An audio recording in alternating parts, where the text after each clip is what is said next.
Hello, I'm Sorrel from Label & Cole, one of the recipe writers here, and today we're going to be making some gingerbread gift jars. Nice present, also really lovely for kids just to get them started. These jars that we sell, the Le Parfait jars, 750, so that's the smallest one. These are the perfect size for this recipe. So first of all, I've got 400 grams of plain flour in this big bowl. I'm going to add a teaspoon of bicarbonate of soda, and then 2 teaspoons of Leberkuchen spice. I love the Leberkuchen, it reminds me of my German roots, and just a really good, strong, gingerbready, Christmassy taste. So, right, we're just gonna mix this through, just to distribute it all evenly, and then we're just gonna start layering the jar. So I'm gonna put half of the flour into here. Because it's a gift, you wanna make it look sort of nice and attractive. So I'm going to put the sugar in the middle. So just level it out a little bit. Doesn't have to, I quite like a bit of wonky. Nothing in straight lines is my motto. And then here I've just got some brown sugar. You can use caster, but I've gone for this for the slightly more caramelly taste, as well as the colour in the jar. And then you're going to top it up with the rest of the plain flour, spice and bicarb mix. And again, just press it down just to make sure it'll all go in. There we go. So hopefully we've got a nice band of the sugar that you can see, and just pop the lid on nice and tightly.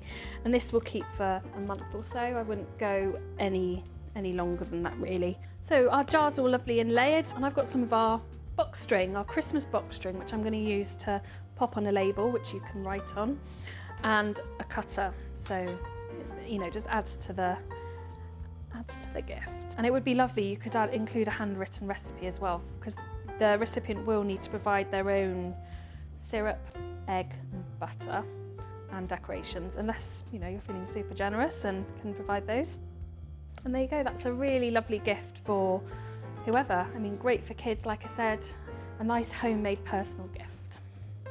So if you're the lucky recipient of one of these gingerbread gift jars, we're going to show you how to make the gingerbread. So we're going to just try and open the jar, put it on very tightly, and tip it into a large bowl. And then we're going to coarsely grate 150 grams of butter. A lot of recipes will tell you to cube the butter, but I find you have to then rub it together with your fingers for a lot longer, so it will warm up a lot more. So this will not only speed up the process, but give you better results at the end. So I do this for pastry making as well. So just really lightly, just to rub it in with your fingertips, bringing a little bit of air in as you go, until you get sort of fine breadcrumbs. You'll know when it's ready. At the moment we've still got the sort of clumpy bits and the shreds of butter. God, it smells lovely. It does smell like Christmas in a bowl. So once we've rubbed all the butter into our dry ingredients, I've got 100 grams or about 5 tablespoons of golden syrup and 1 medium egg. I'm just going to crack that in and beat that together. So just mix that really thoroughly, and then we're going to get our hands really messy again. Pour it in straight into the bowl. Ooh. And now we're just going to bring it all together till you have a nice smooth dough. So it's beginning to come together. I mean, it will be a relatively crumbly dough, but like I said, you don't want it to be too wet, otherwise you'll have really, or you'll lose your shapes when you cut them out later. Get to the point where you've got sort of a dough that just about comes together, and then you're going to wrap it up or cover the bowl and pop it into the fridge for half an hour, and that will help with the shapes as well that you're going to make later. There we go, so there's our dough. Okay, so our gingerbread dough's been in the fridge for half an hour. So unwrap it. I'm just going to cut it in half, because otherwise it's slightly cumbersome to work with that big wad of dough. I'm going to lightly dust the surface with a little bit of flour, not too much, because again you don't want to dry out your dough. And you're going to want to roll it to about the thickness of a £1 coin, or about ½ centimetre. It is a slightly fragile dough, so just treat it with kindness. Now I've got some lovely cutters. I've got some snowflakes here, or some lovely stars. Let's start with a star. I've got a lined baking tray, so as I cut them out, I'm just going to pop them onto the baking tray. And you can do anything with these gingerbread, you can just eat them. We're gonna maybe make some decorations to hang on the tree.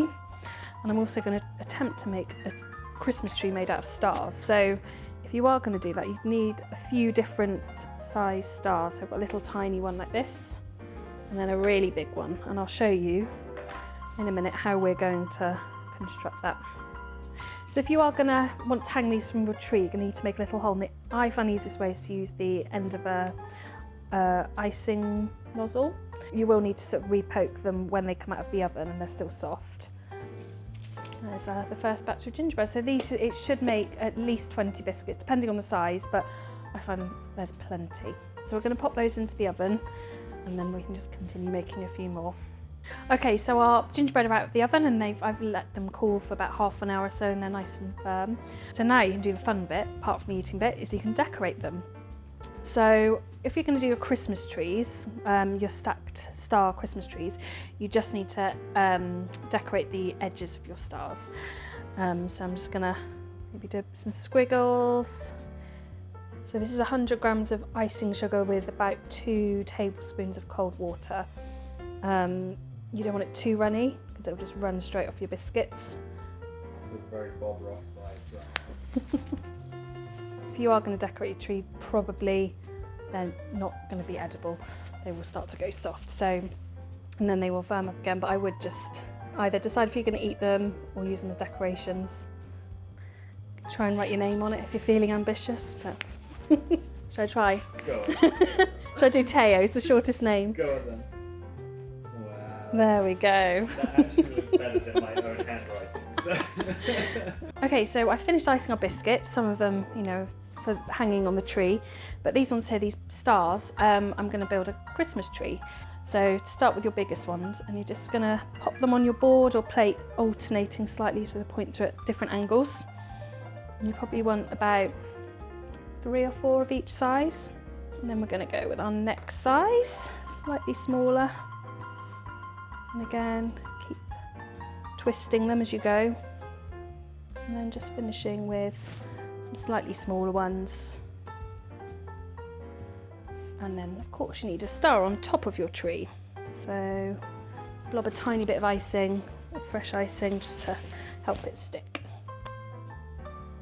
And there we have your star Christmas tree. That's your gingerbread gift jar from start to finish. Hope you've enjoyed it. Don't forget to like, comment and subscribe, and you'll find our recipe here or just head to our webpage. Happy Christmas!